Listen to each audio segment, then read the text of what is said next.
আসসালামু আলাইকুম। রাইজিং মিডিয়ায় আপনাকে স্বাগত।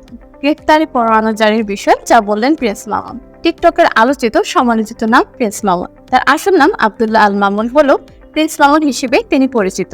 এবার এই টিকটকারের বিরুদ্ধে গ্রেফতারি পরোয়ানা জারি করেছেন আদালত। এই বিষয়ে প্রিন্স মামুন গণমাধ্যমকে বললেন, পরোয়ানা জারির তথ্যটি সত্য। গত ডিসেম্বরে মাঝরাতে লায়লার সঙ্গে একটু ভুল বোঝাবুঝি হয়।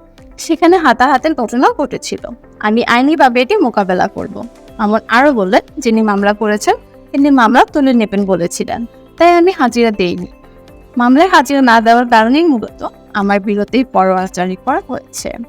এদিকে লায়লা সাংবাদিকদের বললেন, কোন মামলায় মামুনের বিরুদ্ধে গ্রেফতারি জারি করা হয়েছে আমি সে ব্যাপারে কিছুই জানি না। এ ব্যাপারে আমার কোনো মন্তব্য নেই।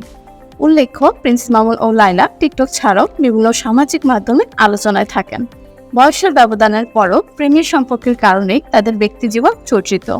কিছুদিন আগে ফেসবুক পোস্টে লায়লা জানিয়েছেন তার সঙ্গে মামুনের আর কোনো সম্পর্ক নেই।